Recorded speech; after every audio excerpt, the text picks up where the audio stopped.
Welcome again to another Curator's Chat. I'm Jason French, Curator of Collections at the Behringer-Crawford Museum.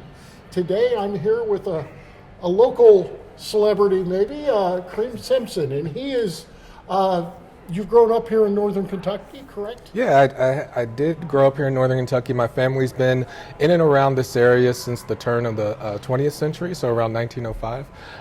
Northern Kentucky, but we're originally, part of my family is originally just south of here. But yeah, over the last 120 years, my family has been in and around downtown Covington and Newport. Oh, excellent.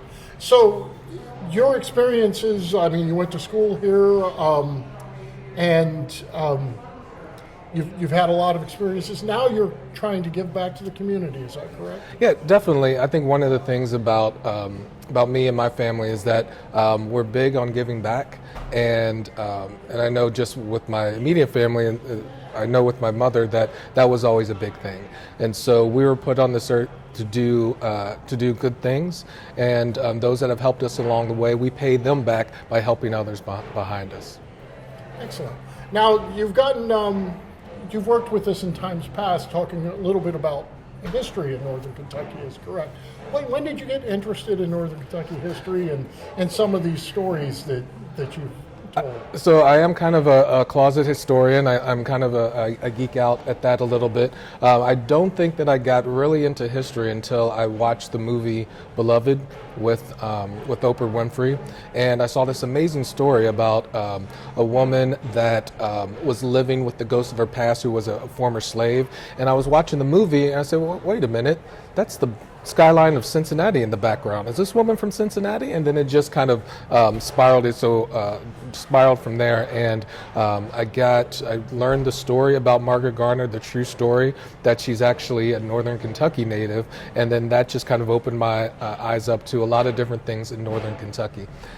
In addition, kind of learning that kind of history, I learned that there was a lot of Black history that I did not know nor learn growing up and going to school. And there are a lot of untold stories out there that made this region great, that usually gets glossed over in the quote-unquote mainstream history of Northern Kentucky. Through the Northern Kentucky Community Action Commission, through great leadership, they were able to sponsor or help us put together Black History Walks, 3 Black History Walks, and I was just one of the team members that helped put it together.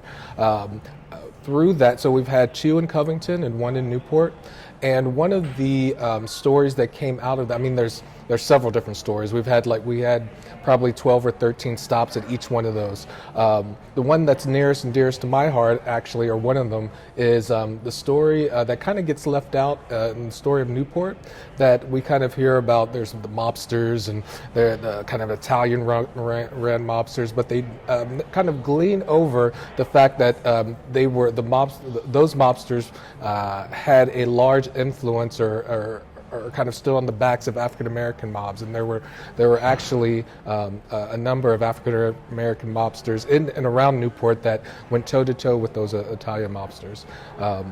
One of the other stories that I'd like to kind of promote, not only Lincoln Grant, which is one of the, which is a historically Black high school and grade school here in Covington, but also the Southgate Street House in Newport, which is a 4-room building that's still standing before desegregation, housed all of the or educated all the African Americans in and around Newport.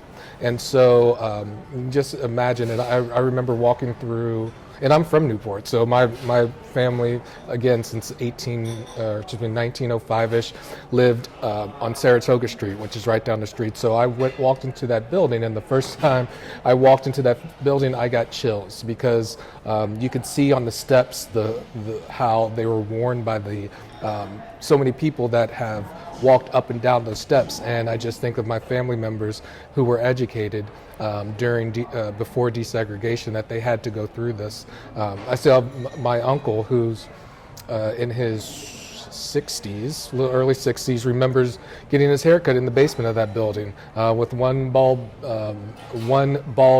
light looking down while the barber was kind of cutting his hair. So we have stories like that, and That's my history. That's Northern Kentucky's history.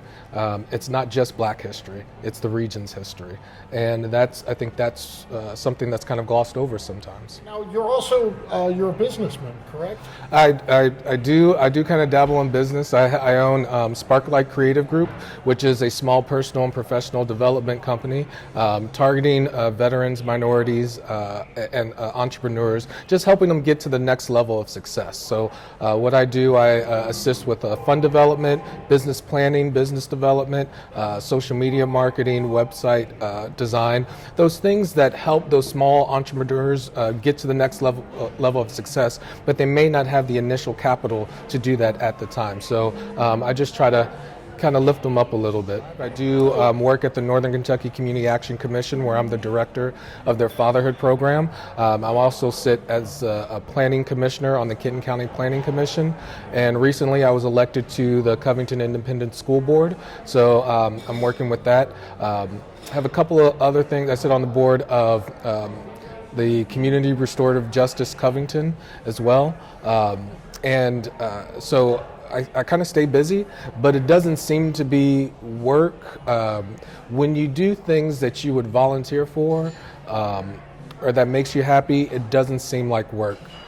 So these are things that I've chosen to do. I don't have to. Definitely, we don't generally get paid for a number of those things that I mentioned. But yeah, whatever makes the community better and makes us more stable or builds a larger foundation for us to grow those organizations. I'm just here to help. Well, I hope you found this as interesting as I have. Thank you for watching this Curator's Chat, and we'll see you in the next chat.